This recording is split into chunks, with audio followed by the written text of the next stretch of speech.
Hello everyone, this is Void Spirit. I'm here to bring you guys amazing fanfiction that you will surely enjoy. But before we start, please subscribe and like the video for more amazing content. Chapter 16 Halia. The students were at the Orcus Dungeon Inn. That day when Chloe appeared, they talked to her some more. Chloe told them that if anything happened she would be at an inn in the capital. She also talked a lot with Kaori and Shizuku. The girls were totally mesmerized by the dazzling ring.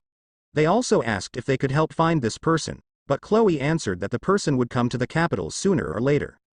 That was Chloe's reason for not going to the dungeon to look for Rimuru. She knew that if Rimuru went to the dungeon there was no way anyone could reach him, and she also knew that at some point Rimuru would return to see his colleagues.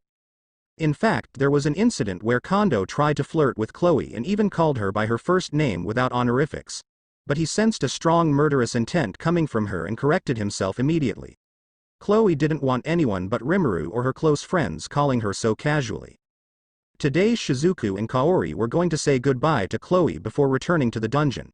They passed an alley and Shizuku seemed to be looking for something there. Shizuku-chan, what is it? Nothing, it's just that there's a street kitten that used to stay here. I would always come by and feed it. I even called it Missy. Fufu. What? Shizuku-chan always liked cute things. You're all strong on the outside, but very feminine on the inside. W. What are you talking about? Everyone likes animals. Stop looking at me like that. Let's go find Chloe. Kaori looked at her with a kind look. Shizuku's cheeks reddened and she headed for the restaurant where they were going to meet Chloe. They saw Chloe sitting at a round table with 3 chairs. She was reading the menu thoughtfully. When she saw them she waved. Hi Shizuku-chan, Kaori. Come sit down. They sat down and started reading the menu. So why did you guys call me here today? Chloe asked curiously.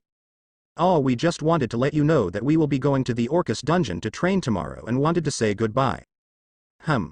We thought about inviting you, but you have to wait for your fiancé, don't you? Kaori asked. Yes, that's right. She agreed with a nod. Shizuku took the opportunity that the subject of the mysterious fiancé came up and spoke. By the way, Chloe, where did your fiancé get this ring? I've never seen anything so beautiful. Kaori seemed to want to know where one could get something like this as well. Whenever Shizuku and Kaori could, they asked Chloe to show it to them. And Chloe also told the story of the proposal. She changed some details like the part about a new universe being created. They thought the proposal was really cool, and also the way Chloe talked about her beloved.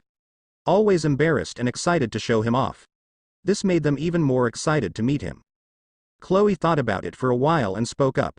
Good.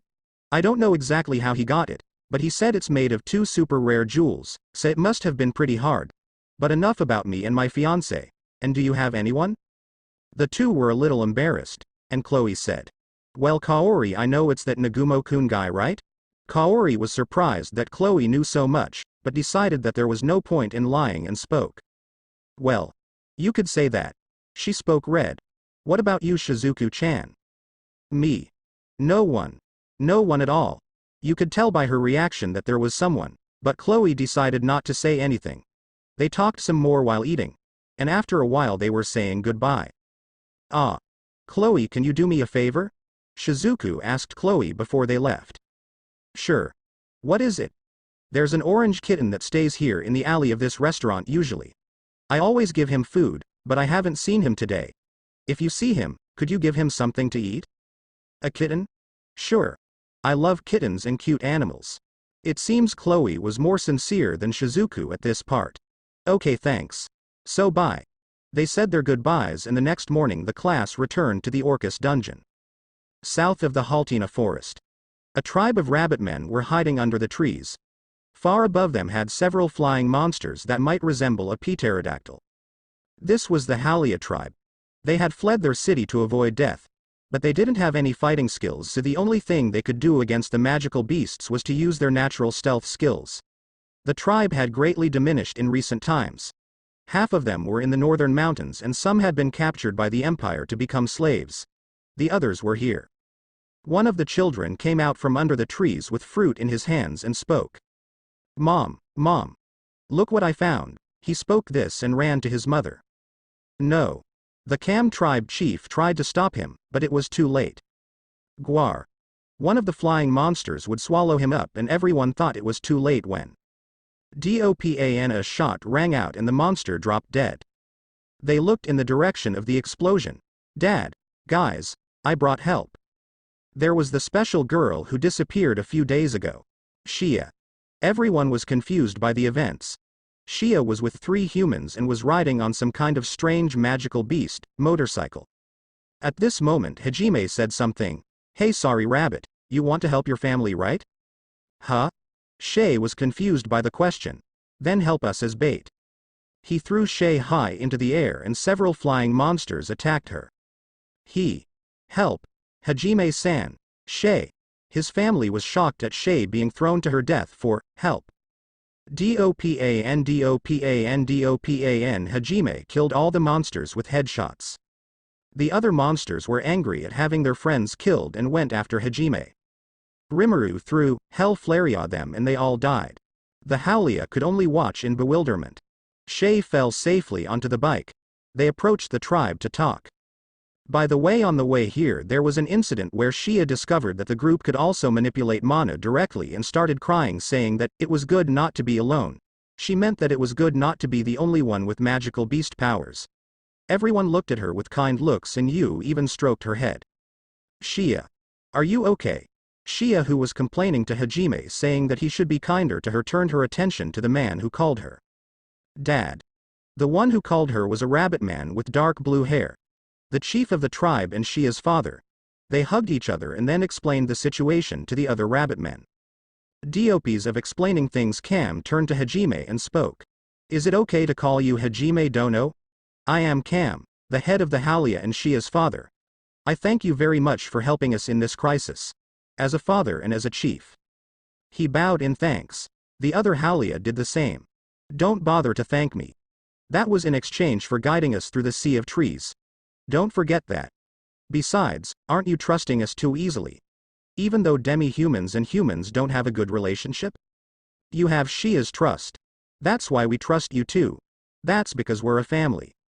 Hearing this, Hajime remembered his family that he had so long to return to and gave his brother a quick glance. I see. It's okay, Dad. Even though Hajime-san is cruel to everyone and uses people easily, he will protect his promise to protect us. Shia spoke confidently. The other Halia started muttering, shy person. Hajime was pulling Donner, but suffered an ambush. Hajime is shy. In bed. You. Ha, that was low blow, you san.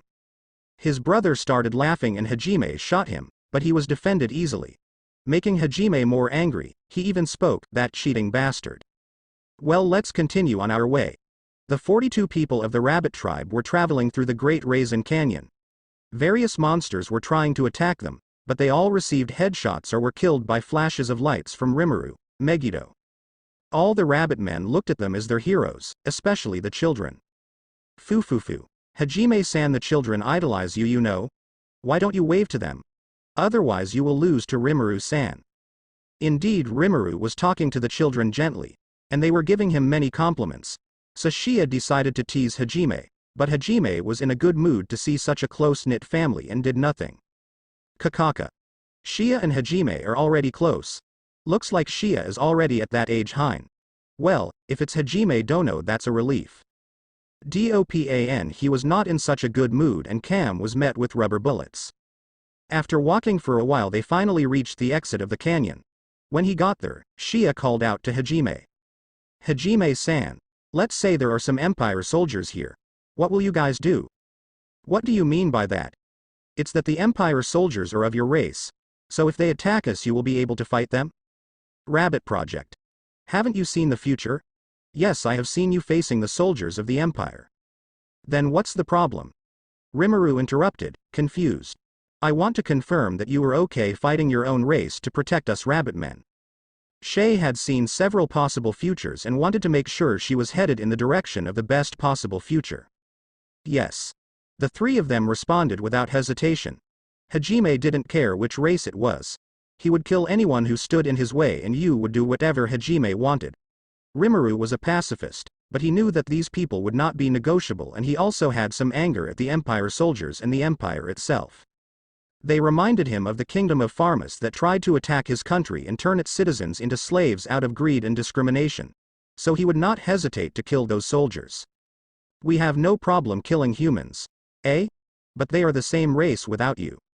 Isn't your tribe also being persecuted by demi-humans? It's just that. You've got something wrong. The basics. Huh. All the Halia looked confused. See, you are my guides and we have a contract. I will protect you, that is my goal. And anyone who gets in my way will die, no matter if they are human demons or demi-humans. Just don't forget that this protection won't last forever. I understand. They were at the entrance to the forest when they saw an Imperial army tent. Oi oi, really? Do you have fugitives? If that's so, I can take souvenirs home. There were 30 soldiers there and the one who seemed to be the leader spoke this in an arrogant tone. Wasn't the platoon leader the one with the gray hair the commander was after? Oh. Looks like we got lucky. Jahihi. He gave a disgusting laugh and approached Hajime. To these soldiers, demi-humans were seen as things, and they didn't care about their welfare one bit. Huh? Why is a human with the rabbit men? Are you a slave trader? Hand them over now and we won't report you. I refuse. You said something? I refuse. They are under my protection. I recommend that you turn around and go back to the Empire. Boy, watch your words. Don't you know who we are? Yes, I do. All the soldiers were staring at Hajime, forming an atmosphere of tension. Kufufu, you are a naive boy. I will teach you the truth of this world. This beautiful blonde lady, I will rip off your arms and legs and rape her in front of you. Yu was about to kill the man, but Hajime stopped her and spoke to the man. Bottom line. You guys are my enemies, right? Ah. You still don't understand? Kneel down and ask for forgiveness now. If not. Dopan, the leader's head was blown off by Hajime. Hajime. Let's kill these idiots right away. Rimuru raised his hand and there were several likes of the water there. Yes, he was going to use the wrath of God. This magic concentrated light in drops of water and cast a small beam that would easily go through a person.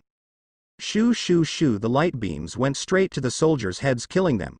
The other soldiers didn't understand what form of attack this was, but they understood that these boys had done something and went on the attack. *DOPAN**DOPAN**DOPAN**. Hajime was shooting and killing the soldiers. Rimuru was the same with his beams of light. Shoo shoo shoo. In the end, there was only one soldier left for whom they had a few questions. Hajime approached him with Donner in hand. As I thought, if they are humans you don't even need to make a very strong shot, just the ammo is enough. He muttered as he approached. Don't come any closer. I don't want to die. Somebody help me. The soldier tried to beg for his life. Hajime reached in front of him and aimed at Donner. The soldier trembled with fear. I'll do anything. Really? Then tell me where the other rabbit men are. If I tell you, will you spare me? He spoke with a trembling voice. Do you think you're in a position to make demands? Maybe I should kill you right now. I say. They must have been transported. They must be coming out of the forest by now. Okay. Dopan, the man died. The rabbit men lost their breath at the merciless behavior. Fear appeared in some of them. Shia even asked him in a trembling voice. You didn't. Could you have just let that one go?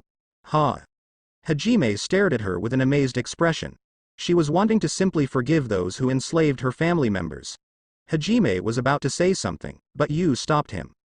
Once the fight started, the outcome was clear.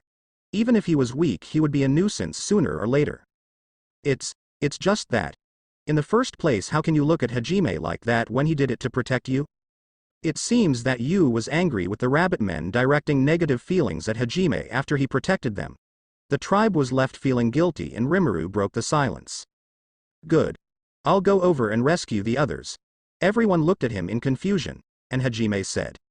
What do you mean? Well, our deal and protect the Halia with everything we have, right? So I'll rescue those captured and also those who went to the northern mountains. In the meantime, you guys go ahead. I'll catch up with you later. But how will you guide yourself in the forest? And I don't think there will be time to rescue them. Shia spoke confused and Rimuru responded with FOUP. Beautiful giant black wings that looked like a bat flapped on his back. Everyone was surprised by the wings that appeared out of nowhere. Hajime and Yu had long since given up asking about Rimuru's powers.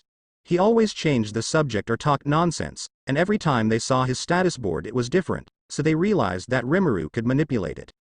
Rimuru flew off and said, "See you later." They stared and Hajime broke the silence. So we didn't need a demi-human to guide us, right? Everyone thought the same thing. If Rimuru could fly, it was just a matter of him doing that and showing them the way. Yu let out a laugh. Fufu. Hajime looked at Yu curiously and asked, "Do you know anything about this?" Yu looked at Hajime. She put her index finger in front of her lips and said, "Secret." Tisk. Hajime clicked his tongue and they continued on their way. Chapter 17. The Haltina Forest. Hajime and the others continued into the Haltina Forest. They were on the bike that was strapped to a carriage to go faster when Yu asked Hajime something. "Hajime, why did you leave me out of the fight?" she asked curiously. She tried to participate but Hajime stopped her. It was only he and Rimuru who fought with the soldiers. That. I had two reasons. Hajime's reasons were: 1. He wanted to test the power of the shots on humans. If they were going to fight in a city, he didn't want to involve civilians. The second reason was that he wanted to see if himself and especially his brother could kill people without getting in trouble. And good, even though it was my first murder, when I think I didn't feel anything, it makes me a little sentimental. And I was also surprised at my brother not hesitating even a little bit to kill them. So you're okay? No problem. Shia was surprised that these were his first murders and was impressed with Yu, who noticed the slightest change in Hajime. About that. Can I know more about you too? Like what your goals are and what you've done so far. I wanted to know more. And what are you going to do after you know? Yu asked. It's just that I wanted to know more about the only people who can directly manipulate magic that I've met. Since it would take time to reach their destination, they agreed and told their story. The result was, Yu hiccup cruel, Hajime-san and Yu-sa suffered so mucho. Compared to that, I was blessed after all. She kept crying and saying things like, "I won't complain anymore," or, "I was so naive." She wiped her tears on Hajime's coat. After a while, Shia suddenly closed her fist in determination and spoke. "I've decided. From now on I will join your journey. I promise to help both of you. We'll overcome difficulties together." Hajime and Yu looked at her with cold stares. What did the weak doe who is being protected say? "You're only going to be a hindrance." Casually changing from, "I want to be" to, "I'm going without your mate." What a brazen doe, but maybe it was funny. Why this cold look? And please call me by my name correctly. And Hajime delivered the final blow. Aren't you just wanting a traveling companion? Once your tribe is safe, you want to get away from them, don't you? And what good luck that we who are the same as you show up for you to come with us, don't we? As if a demi-human with different hair was going to make our journey easier. It's just that. Even if you say, "I just wanted to." Because he had hit the fly, Shia couldn't even respond. Whenever she was around, her tribe would be in danger, so she wanted to walk away when they were safe. It would be easier for her tribe to let her go if it was with such strong people. It was true that she was interested in them because they looked alike, but the main reason was what Hajime talked about. Well, I won't accuse you for thinking like that. But don't expect anything. Our goals are the great dungeons. You will be killed immediately there. I won't allow you to come with us. After that, she remained silent. A few hours later, the group arrived in the dense part of the sea of trees. You could only see the mist outside, so they got off the vehicle. "Very well, Hajime Dono and Yu Dono. Please don't get away from us from here. It will be a problem if you get lost. Our goal is the big tree, right?" Cam confirmed with the two of them. Hajime read in some books that there is the entrance to a big dungeon in the big tree. This tree is in the center of the forest, where the mist is super dense. This tree was gigantic and was a kind of sacred ground for demi-humans and Fibagan. "Hajime Dono, if possible, could you guys turn off your presence? It will be problematic if other demi-humans find us." Let's do that. Yu and I managed to do it to some extent, so it's fine." Hajime and Yu used their conceal presence. "Hajime Dono, could you adjust in the same way as Yu Dono?" Something like that. "Yes. If you did like before, we would lose sight of you." As expected of you." The rabbit tribe was excellent at stealth operations and sound searching, but it seemed that Hajime's conceal presence was very powerful. "Let's go." They made their way to the sea of trees. A fog surrounded them and their visions were cut off. However, the demi-humans seemed to locate themselves very well here and did not even hesitate in their steps. Some monkey-like monsters surrounded them. You killed them with Windblade, as Hajime's bullets would make more noise. Hajime Dono, I know I took the time to ask, but is your brother really going to be okay rescuing our comrades? There must be a lot of Empire soldiers taking them. And he also said that he was going to the northern mountains. There are many monsters there. Huh. Hajime and Yu looked very shocked. Worrying about Rimuru against soldiers was like worrying about whether someone might step on an insect. Then they realized that the Halia had misunderstood something. Sue. They got it wrong, Hajime. Yes, that's right. What are you guys talking about, Hajime-san, Yu-san? Shia was confused by their words, and Hajime clarified things. My brother is stronger than both of us put together. Halia almost screamed in frustration. These people could kill powerful monsters like it was nothing and still had someone stronger. It was really unbelievable. Seeing their reaction, Hajime asked, half confused. What is it? Well, you know. I thought with that gentle manner of his, he must be some protege of yours. Shia spoke ashamed that she had misunderstood. The rabbit men seemed to have understood it that way too, and they were scratching their beaks in shame for judging the book by its cover. Kakaka. Well then, I guess there's nothing to worry about. They kept walking and killed all the magical beasts that appeared on the way. After a while they felt the presence of a group that made the rabbit men afraid. The group approached them and Hajime and Yu knew who it was as well. They were. Why are you here with humans? What tribes are you from? They were other demi-human with tiger ears and tiger tail. Rimuru was flying at high speed. He was searching for the Halia captured by the Empire. But it was quite difficult because it was a large search area, so it took a few hours, but he finally found them. They were outside the forest going to the Empire. They had around 300 Empire soldiers carrying about 40 rabbit men in mobile cages. Tisk. Master, I ask you to keep calm. Yes, you are right. Reliable as always. If I could kiss you. Blushing, well, let's kill them and free the Halia. These soldiers remind me of the Pharmas incident, and that makes me a little bit angry. Yes. Rimuru used his black wings and landed in their path. The soldiers and the rabbit men were confused by the winged person who landed in front of them. Rimuru collected his wings and waited for them to move first. A soldier approached in an arrogant manner. Hey, you get off, Kami. Shuff, he was cut in half vertically. Rimuru knew that these people would not negotiate and did not delay business. He simply attacked. In position.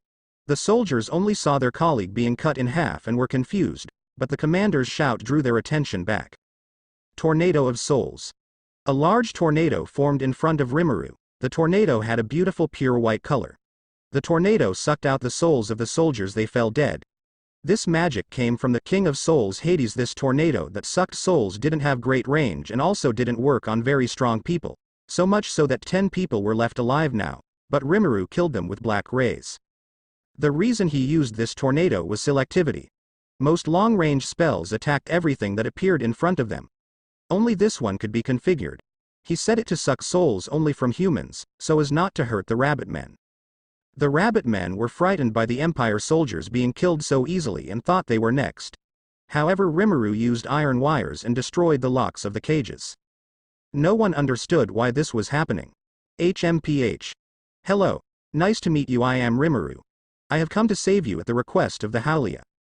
The rabbit men couldn't reason that out. In Fee-Bagan, if you were captured, you were considered dead. So they didn't expect to be rescued. A girl with brown hair approached Rimuru and asked. Excuse me, but did you really come to rescue us? Yes. Don't worry. First of all, you can get food and water if you want. He pulled several trays out of his infinite space. In them were delicious food and cold water.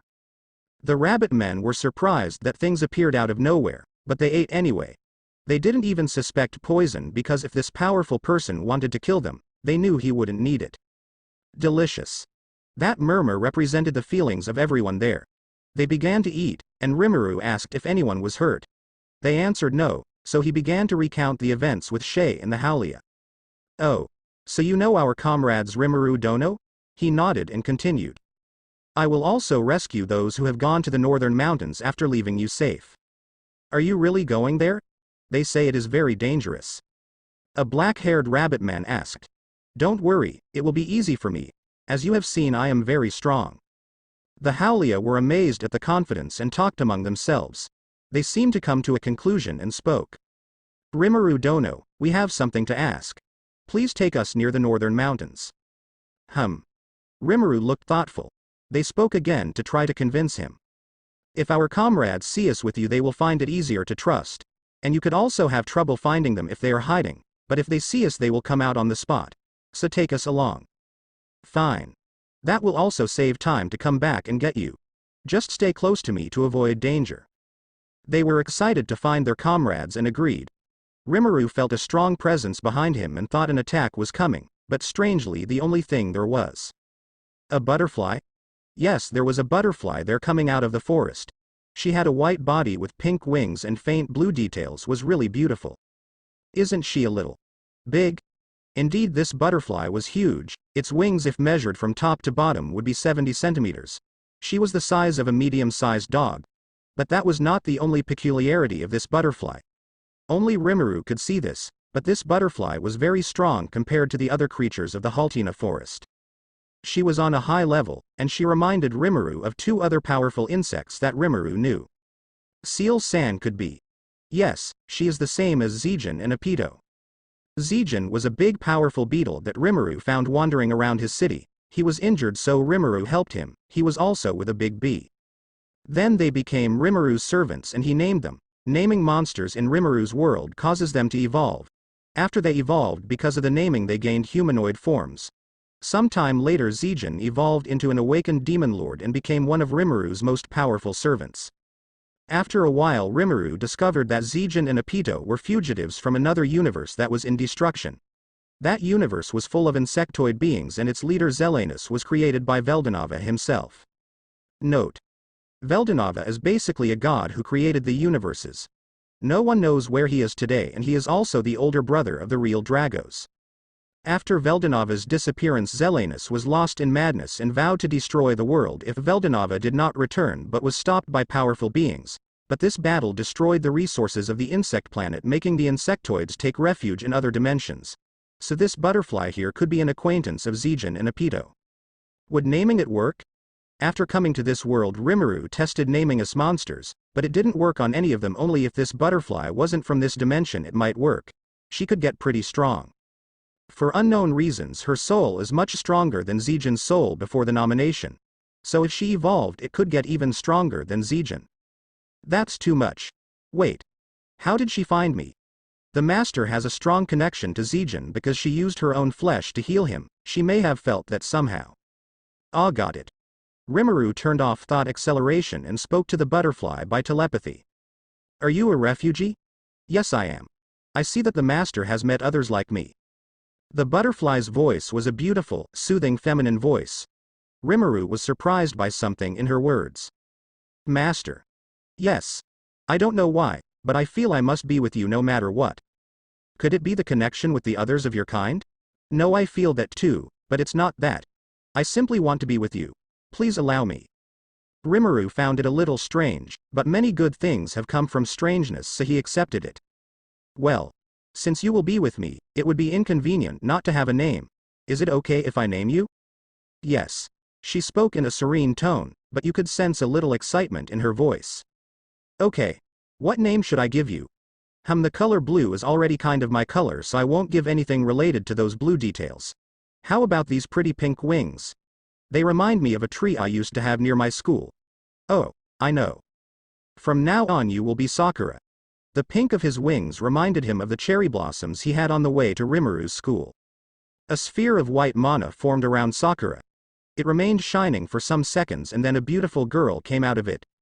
Pink hair, blue eyes, white skin, and a serene look on the face. She was also wearing a luxurious pink dress that had a separation in the thigh that would facilitate the battles. She had large pink butterfly wings behind her. She gathered them up and bowed. Thank you very much for the name, my beloved master. Since when do you love me? Since before, but I thought it more appropriate to speak now. I am completely in love with you, and from now on I will stay by your side, trying to make you love me too. She spoke in a direct and calm, sincere tone. This reminded Rimuru of his friend Hinata. She always had a rational answer for everything. Like the time Rimuru joked that she had a child's tongue for not liking wasabi and she said, "What's good is good." Simple as that. He realized that these two were two of a kind, and thought that there was no point in arguing. Well, whatever. In fact, you don't have to call me master, you can just call me Rimuru. Okay. Exploiter. Seal shouted, but Rimuru decided to pretend not to notice. And so Rimuru gained a new traveling companion.